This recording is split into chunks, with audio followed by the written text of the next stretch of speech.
क्या है परमेश्वर का ज्ञान और कैसे उसके ज्ञान को हम जान पाएंगे कि ये परमेश्वर की ओर से है। क्योंकि हम ये वो ज्ञान तो नहीं है जो मैं इधर उधर से इकट्ठा करता हूं, या फिर मेरा परमेश्वर जो मुझे अंदर से सिखाता है वो है, या बाहर से है। मेरे लोग मेरा ज्ञान नहीं रखते हैं, मेरे बारे में जानकारी नहीं रखते हैं। घर में हम अपने सदस्यों को जानते हैं, उनकी आदतों से वाकिफ है। पत्नी अपने पति को जानती हैं, पति अपने पत्नियां को जानते हैं, वो अपने बच्चों को जानते हैं, बच्चे माँ बाप को जानते हैं, थोड़ा बहुत अपने रिश्तेदारी परिवार में एक दूसरे को थोड़ा बहुत जानते हैं।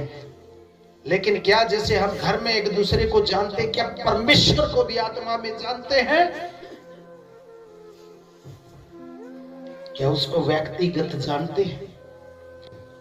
जिसका हृदय बदल जाता है, जिसका मन फिर जाता है, इसका मतलब है उसके पास परमेश्वर का ज्ञान है। कहता है होम बलियों से अधिक क्या चाहता हूं कि लोग परमेश्वर का ज्ञान रखें, क्योंकि मैं बलिदान से नहीं स्थिर प्रेम से प्रसन्न होता हूं। बलिदान का मतलब क्या होता है? जो हम अपनी तरफ से परमेश्वर के लिए करते हैं, चाहे वो आप अपने स्वभाव को गीत गाते हैं, चाहे आप वो कोई परमेश्वर का दान देते हैं, चाहे वो आप प्रार्थना में बैठते हैं, चाहे आप उपवास करते हैं, चाहे आप गवाही देते हैं, चाहे जो भी करते हैं।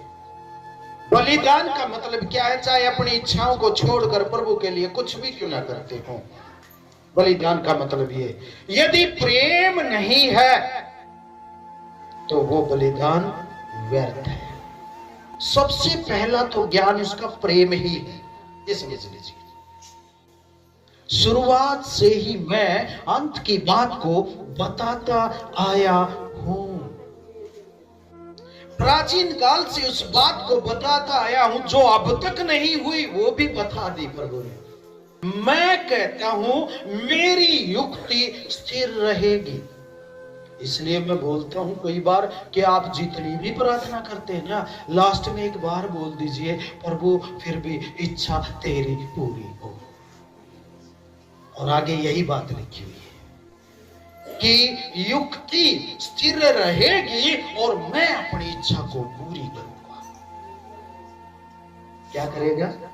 अपनी इच्छा को पूरा करेगा। अपनी इच्छा को पूरी करने के लिए ही तो आपको बुलाया है। किस लिए बुलाया है? अपनी इच्छा पूरी करने के लिए। उसकी इच्छा है क्या? फिर उसकी इच्छा यही है कि आपका भला हो जाए। हालेलुया। उसकी इच्छा आपका उद्धार हो जाए, उसकी इच्छा प्रेम रखे। हे पतरस, तू एक घड़ी भी मेरे साथ नहीं जाग सका। जागने का मतलब क्या है? प्रभु जो कहता उसकी इच्छा क्या है, उसको क्या हम जानते हैं? नहीं जानते। हम इंसान हैं, हम पापी स्वभाव के, पापी शरीर के मनुष्य हैं, तब भी हम चाहते हैं कि हमारे बच्चों को बहुत अच्छी चीजें दें। ये जो खुदा बोल रहा है, हे मेरे पुत्र, हे मेरे बेटे,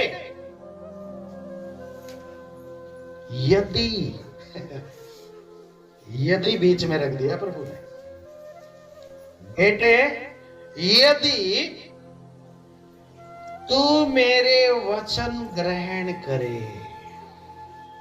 पहला ज्ञान वहीं से शुरू होता है जब आप उसके वचन को ग्रहण करते हैं, वहां से ज्ञान की शुरुआत होती है। और मेरी आज्ञाओं को अपने हृदय में रख छोड़े। वो जो मुझे बताता है वो आशीष के लिए नहीं, हमें बाकी वचनों को भी सीखना जरूरी होता है, क्योंकि परमेश्वर का हर एक वचन सच्चा है और हमारे जीवन की भलाई के लिए। इसलिए तो शुरू में कह दिया, हे मेरे पुत्र, हे मेरे बेटे।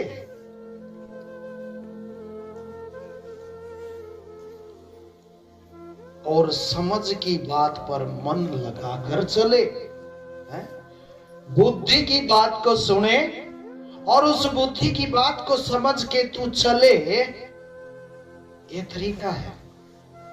कितने लोग चलते हैं परमेश्वर का वचन जितना सिखाया जाता है, बुद्धि की बातें जो दी जाती हैं, हमारे पास बुद्धि है, ज्ञान है, सीखा है, उससे उन बातों में से कितनों के ऊपर हम चलते हैं। हम यदि उसका ज्ञान रखते हैं, उसकी समझ रखते हैं, तो स्वभाव, इसका मतलब हमारा बदल चुका है। यदि स्वभाव परिवर्तन नहीं है तो ज्ञान नहीं है। कितनी बार बाइबल पढ़िए, चाहे 20 बार भी पढ़िए, जब हृदय में वचन आना शुरू हो गया, प्रभु कहता है हृदय में रख ले। हृदय में रखने का मतलब क्या? आप दीन होते जाएंगे, ये ज्ञान होता है। आप भले काम करना शुरू करेंगे, ये ज्ञान होता है। आप प्रकट करेंगे अपने आप को, मैं प्रभु का हूं। आप दिखाएंगे कि हम मेल मिलाप से रहते हैं। वचन में क्या सिखाया गया, क्या लिखा गया है, क्या मैंने सीखा है, यदि आप उसको सीख कर लागू करते हैं, हृदय में रखते हैं, तो आपका सारा ही सिस्टम प्रभु अपने आप चेंज करेगा। आपको किसी के सामने रोने की जरूरत नहीं है। फिर एक बार भी बोल दिया किसी ने तो भी हो जाएगा, क्योंकि आपके विश्वास से सब कुछ संभव हो सकता है। कहता तेरे विश्वास ने तुझे चंगा किया। विश्वास जैसा है वैसा कर सकता है। आपका विश्वास, मैं ज्ञानी होना चाहता हूं प्रभु, ज्ञानवान होना चाहता हूं। बहुत बातों की अधिकाई से ज्ञानवान नहीं, स्वभाव बदलने से ज्ञानवान माना जाता है प्रभु परमेश्वर के यहाँ। सबसे बड़ा ज्ञानवान परमेश्वर है, उसको ज्ञानी नहीं चाहिए, उसको आज्ञा मानने वाले चाहिए, उसके वचन पे चलने वाले, ताकि उनके हृदय का परिवर्तन हो, वो दीन नम्र हो जाए और वो परमेश्वर की महिमा के लिए जो रचे और बनाए गए हैं, सदा परमेश्वर की बड़ाई करते हैं। मिलन अनुसार मृदु भाव और दया और अच्छे फलों से लदा हुआ, पक्षपात और कपट रहित होता है प्रभु का ज्ञान। अच्छा स्वभाव ही परमेश्वर का ज्ञान है। अच्छा दिमाग ज्ञान नहीं है परमेश्वर का।